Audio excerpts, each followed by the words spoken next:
What's up, you guys? Thank you so much for watching. We are in the last week before we go to Sri Lanka, which means it's time for Meg's favorite thing.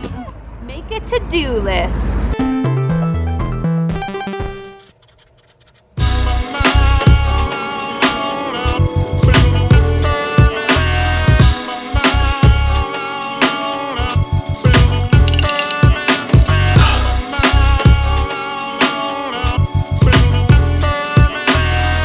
I've actually had a lot of people saying to me, you must be so excited to get away from the city and from your work and all that kind of stuff. And to be honest, it's a little more bittersweet than that. I brought you up here to try and explain because this is downtown Hamilton, Ontario, in the country of Canada. This is my city. The city itself is actually much bigger. It goes way back this way for a long time. It goes that way a long way. It goes all the way down to the valley down there. This is the particular place that I spend my time, the sort of 4 or 5 kilometers where my entire life is lived, and this is the city that I love. I was raised up here on the top of the escarpment. There's a literal hill that breaks up our city. It's a couple 100 feet high hill. Well, we actually call it the mountain, but it's not a mountain if you actually have mountains. But this is our hill that breaks up the city, and what's fascinating is for my whole childhood, downtown Hamilton was poor and scary and frightening. We were raised up on the escarpment, more middle class, suburban,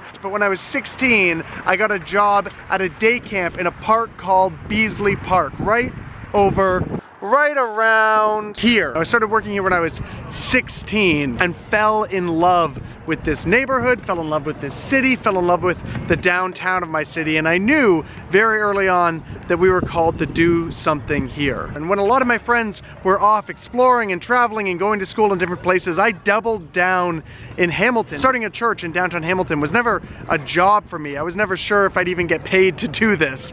It was a calling, it was a vocation. But what's crazy is I was 23 when the church started. Meg and I were talking to our friends when we were 20 about this idea. We were children. I mean, what do you know about anything at 23? We got to see a fantastic community emerge out of this.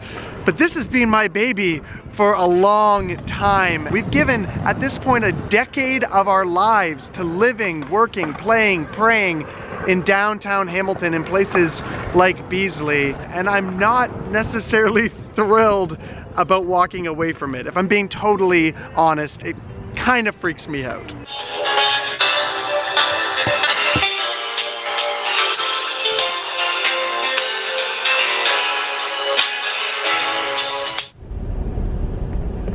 I think Jesse's getting Jehovah's Witness. Is this about leaving?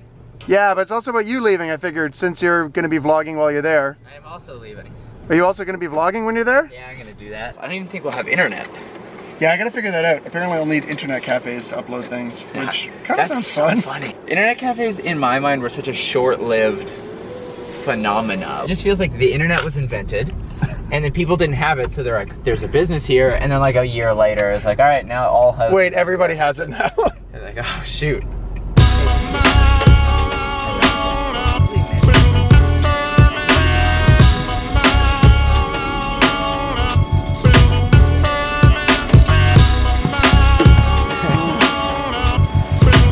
Stuff in there. Yeah! So one of my only goals on this trip is to learn how to surf. So I bought one of these, and we will see together how this experiment goes. Oh, I'm currently recording, Jill. What am I recording? I don't know. What are you recording? I don't know. Where do you see what you're recording? You don't. You just don't? strap it to your head and do extreme things. Uh-oh, oh. What have I done? Then it looks cool. This is Jill. If you don't know, people watching this, Jill is the other pastor at Eucharist.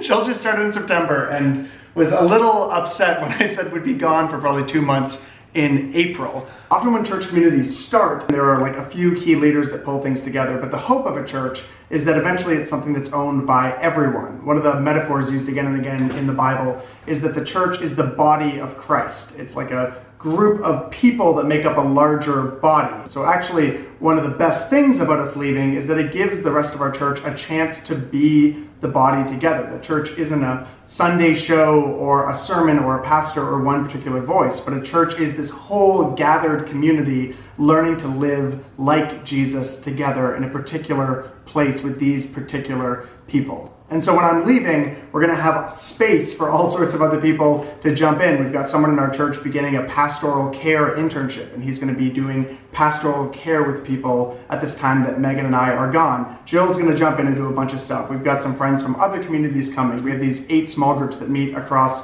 the downtown. We have these 7.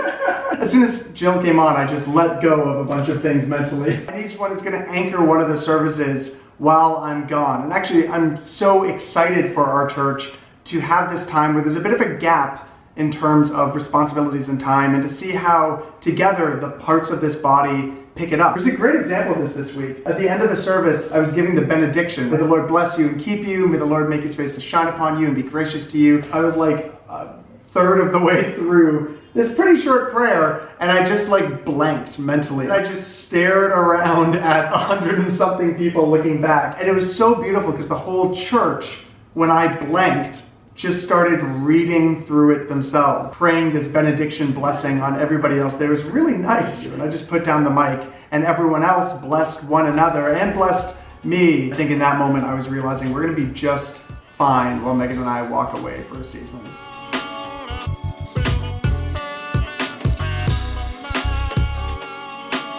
Also, check out this. Somebody in our church made me this beautiful sash. It's called a stole. Check out this beautiful stole somebody made for me. Terrible decision. There's a tree, and there's God or Mary or someone birthing.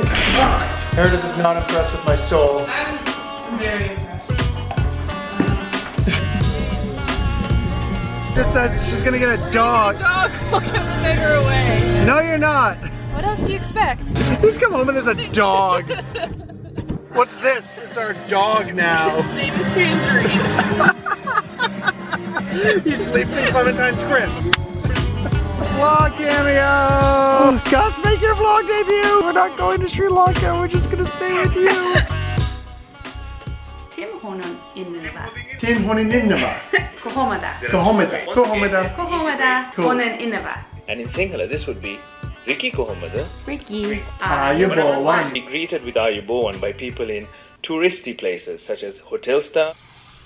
To be honest, I really mean everything I said down in the manse with Jill. I'm thrilled for the body to carry this, and I think that they can, but it doesn't mean I'm not a little scared about the whole thing, and it's not a little bittersweet to wave goodbye to your baby. And maybe you can relate. I hope somebody can relate to this. You maybe threw yourself in to a project, work, business, nonprofit, charity, family. You threw yourself into something, but the something that you threw yourself into is bigger than you. It involves teams and communities. It involves a whole body, and you might have helped shape the spirit of that body, but it's not your job to carry it alone. If we're really gonna get the good work done that this world needs done, if we're gonna see Hamilton transformed and healed and redeemed, if we're gonna see poverty tackled, people find communities, people come to know God in a real way, if we're gonna see affordable housing projects and new arrivals sponsored, if we're gonna see artist movements and safe streets and good neighborhoods and good economics, and we're gonna finally get rid of all of those f***ing cash for you places, if we're gonna see this happen, it's gonna take more people than just me. If you're gonna see the work done in your community, it's gonna take more people than just you. And so sometimes we need to step away and make some space for the rest of the body to flourish. And I'm gonna practically walk this out by going and surfing for 2 months. That is my sacrifice for the greater body. You're welcome, Eucharist. You're welcome, Hamilton. And if there's something that you need to relinquish control of, I encourage you to do it as well. We'll see you in Sri Lanka.